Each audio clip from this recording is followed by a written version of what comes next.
Hello, this is Module 13, the case study. I am Scott Stockner. Summary, Section 1. Miguel and his family moved to Dover to attend Nottingham High School because of the great academic and football tradition that they have. Miguel became the first sophomore to start at quarterback in the school's storied history. He was a great leader on the field, even though he was just a sophomore. During a playoff game that if they won, they would put them in the state semifinals. They were behind 21-17 late in the fourth quarter. Miguel was under pressure, but got a pass off to a receiver who caught it and scored the winning touchdown. On the play, however, Miguel was hit very hard and injured. The trainers assessed his injury and immediately called for the medics and the ambulance, which transported him to the hospital. There he was diagnosed with paralysis of the lower extremities. He was paralyzed from the waist down and would have to use a wheelchair. After doing rehabilitation, his parents and doctors agreed he could go back to school in person to carry on his education. His parents met with Miguel's school counselor, Ms. Guzman. They stated that he would need to have a wheelchair-accessible classrooms for his disability. The school held an assembly in his honor to show support the first thing on the morning he started back at school. After that, he was summoned to go to Miss Guzman's office, where she informed him that his schedule had been changed from a biology class that didn't have wheelchair access to another science class that was wheelchair accessible. He needed the biology class in order to meet the requirements of a college he wanted to attend, and his parents were never notified of this class change. The mother demanded a meeting with the principal, and during the meeting demanded that Miguel be reinstated into the biology class. At that time, the father came into the meeting with a lawyer to help advocate for Miguel. He asked the principal if he was familiar with Section 504 of the Rehabilitation Act of 1973, and stating that his client had a right to a free and appropriate education. He said Miguel's rights had been violated since he was denied access to biology class because it was not wheelchair accessible. Section 2, legal or ethical issues. There wasn't a breach of contract in the case study. There was nothing stated as such. But the actions of the school were considered discriminatory because they removed Miguel from the biology class because it did not have wheelchair access, therefore discriminating against his disability and his right to a free and public education in an inclusive setting. The school district is harmed financially by being in this lawsuit against them for violating Miguel's rights, potentially. They have to pay the damages to the family and court costs and such if it goes to court. The school and the principal is harmed because their reputation for doing this to a student, especially one under these circumstances, would be would just be awful. I couldn't imagine that. But the guidance counselor, Ms. Guzman, could potentially lose her job or be severely reprimanded for changing Miguel's placement without notifying the parents first. Ethical issues. Miguel was removed from biology class that he needed to get into college that he wanted to go to. This class was needed to be accepted into that college of choice. Therefore, the harm that was done was the fact that he would not be able to get into the college of his choice. The legal issues, the fact that Miguel or his parents were not notified about the placement change is a violation of the EDL law. And since he has to use a wheelchair because he is paralyzed, he qualified for services under Americans with Disabilities Act, or the ADA, and his change in placement was because the biology room was not wheelchair accessible. And I don't know how to make that go away and accessible and contravene the Section 504 of the Rehabilitation Act of 1973. Sorry about that. I'm not perfect. Section 3, to synthesize what is happening. Miguel had his rights violated by not being allowed to take the biology course he needs because the room was not wheelchair accessible, and his parents were not notified of the change of placement. So both his idea and his Section 504 of the Rehabilitation Act of 1973 rights were violated.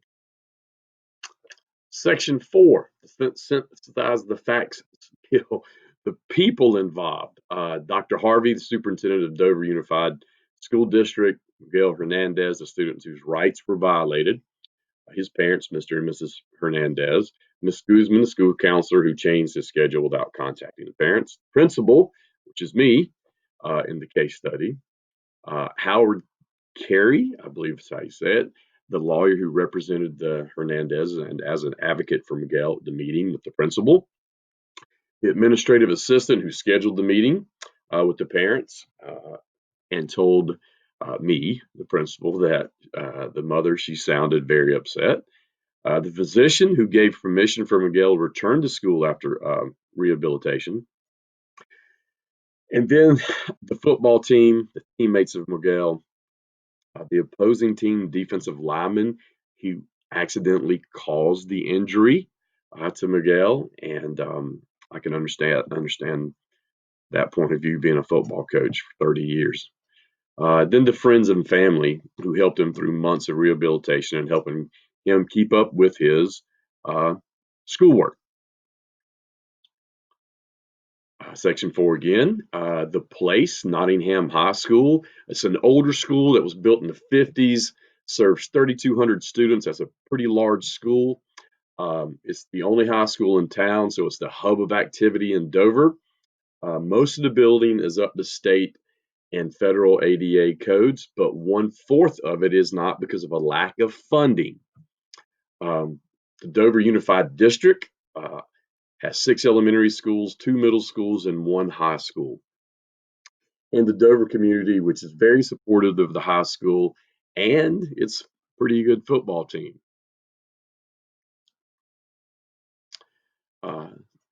The program under Section 4, synthesizing the facts. Nottingham is a public high school.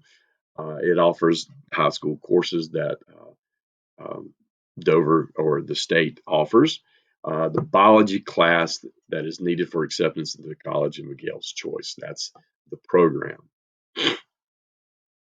Review, Section 5, review and prioritize the information.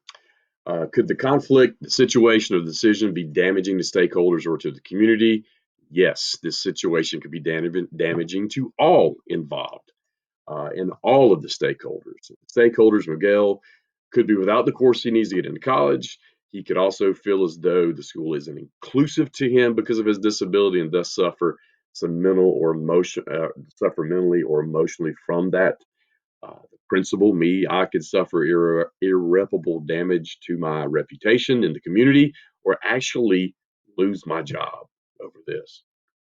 The district could be forced to pay damages to the Hernandez families as a result of this possible lawsuit from the violation of Miguel and the family's rights that were violated. The community could lose respect, trust, and support for the school or of the school and this district because of all of this. The stakeholders consulted, the parents or Miguel were contacted. Were not contacted before the change in placement occurred. I do not believe the principal was informed of the schedule change to Miguel's class until it had already happened. It also does not appear that the school district had been contacted or involved in any way, according to the case study that was presented. Can I learn more about this situation? Yes. I need to know why the Special Services Department was not involved from the beginning. It didn't say so in the case study.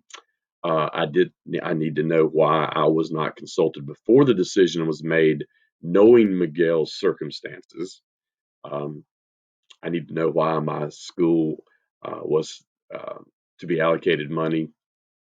I need to know when my school was to be allocated money to make the entire school up to state and federal code for disabled students and people to access it. It's not just students. You have to be handicap accessible to the public as well. Okay. Do I know enough to make a decision?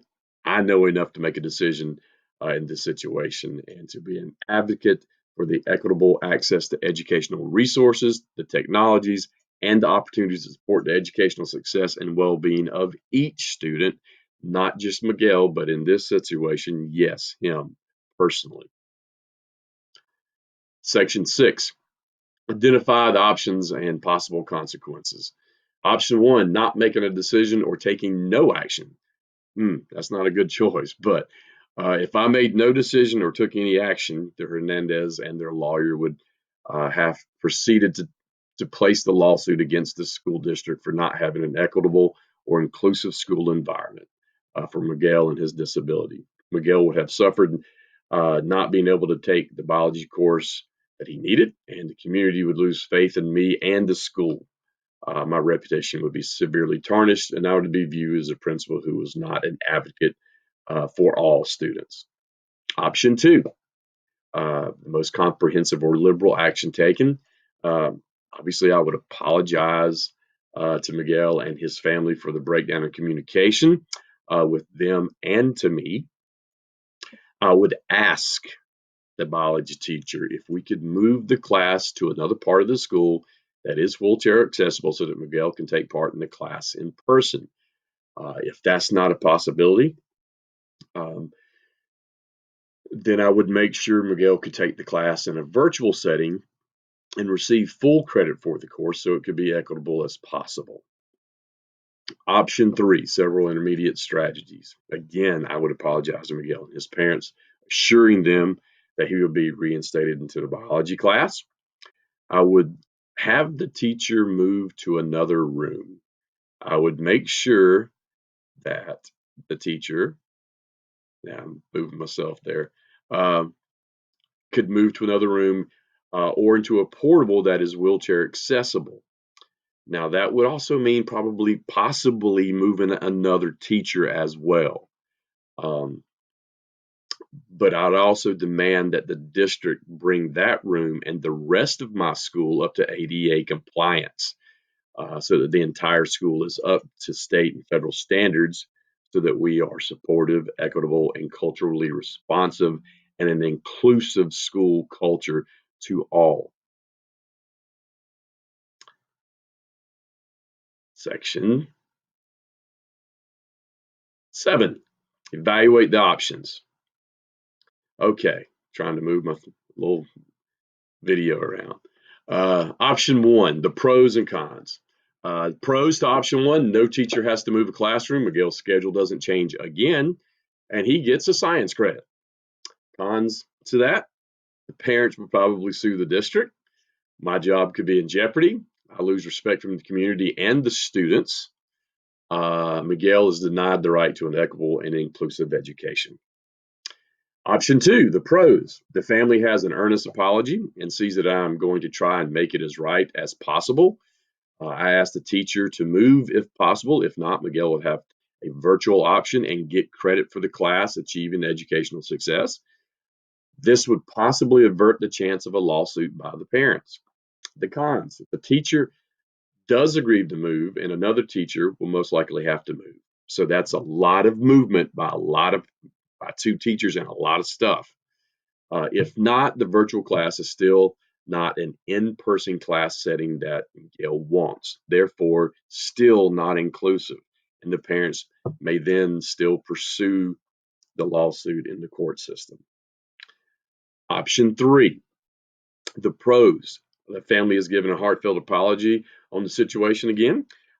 They see that I'm taking direct measures to correct this so that Miguel will have access to the educational resources, technologies, and opportunities that support the educational success and his well-being.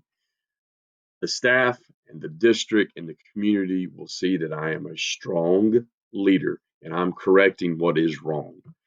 The cons of this, the teacher or teachers possibly are forced to move classrooms.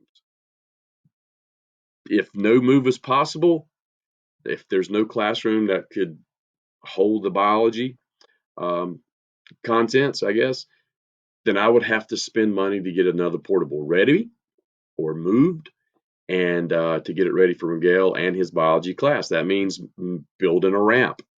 And this would have to be done very quickly.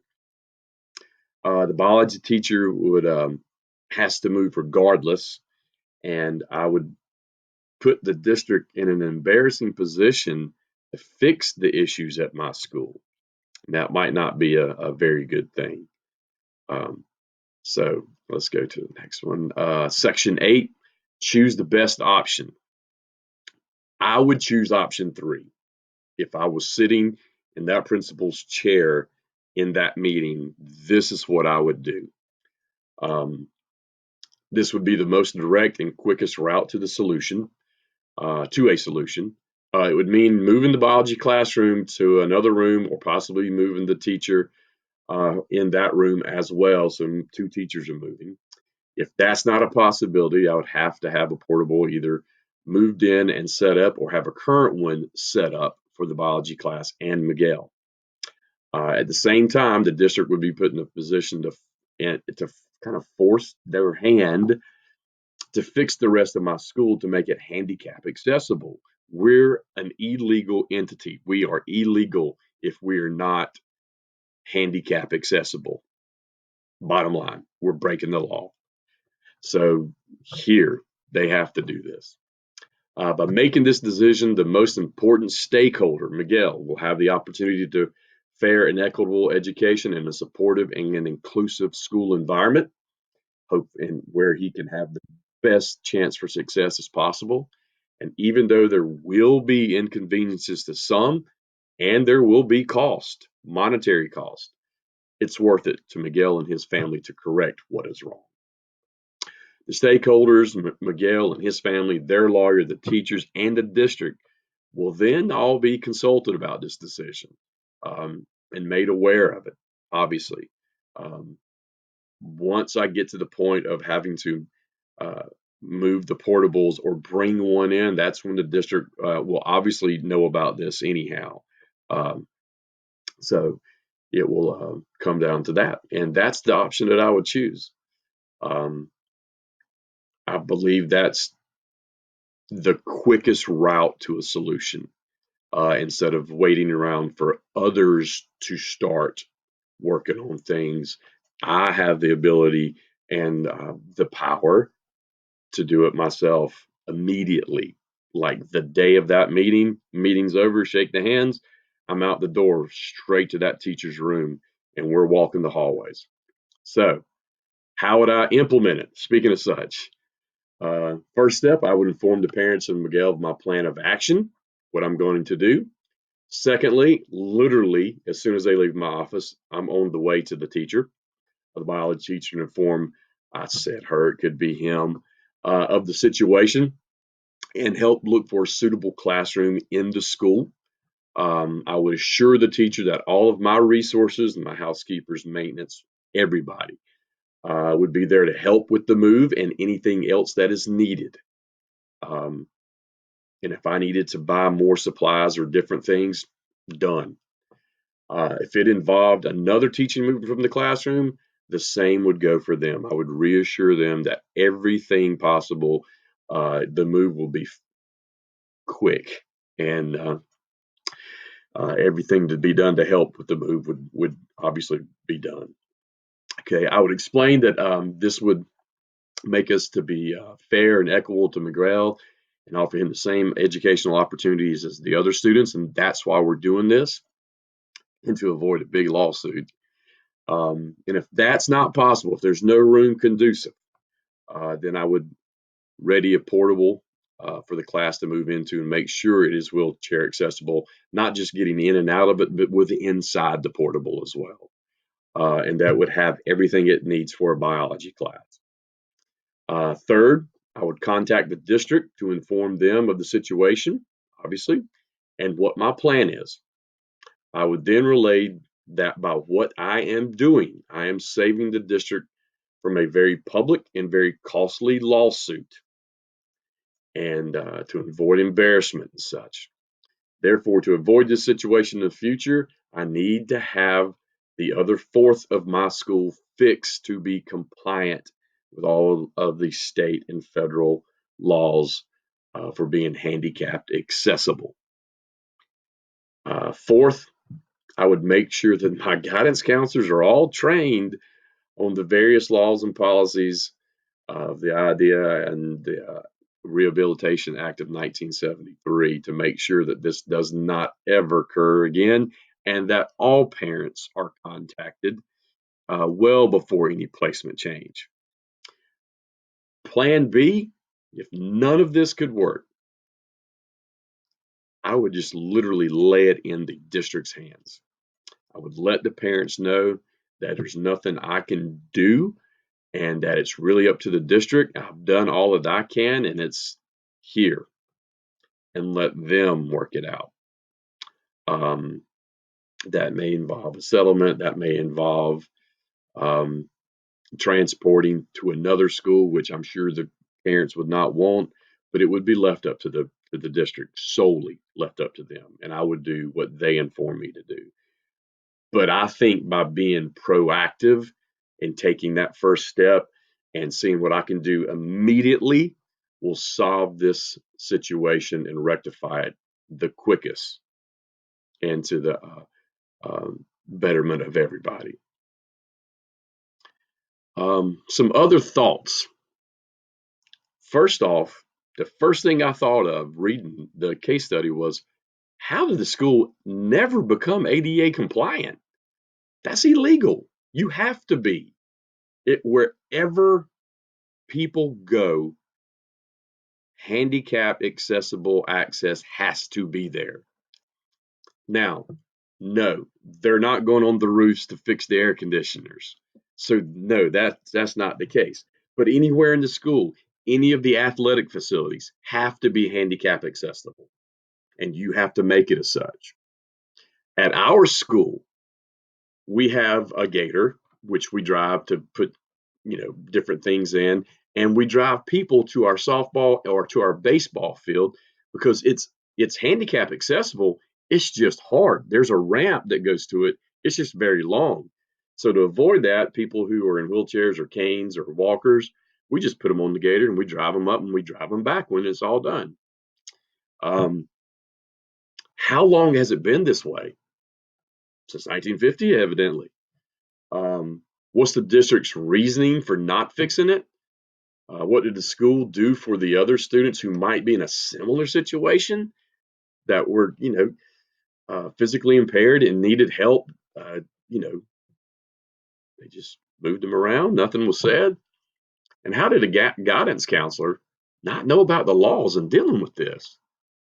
I just couldn't figure that one out. It didn't say so in the case study, but that's things that I would like to know. I wish it would have elaborated more on those things to have a better grasp of the whole situation. But I know as a principal that I would never have any area of my school property where students or people would normally go not be handicapped accessible. So there you go. And that's it. Thank you very much.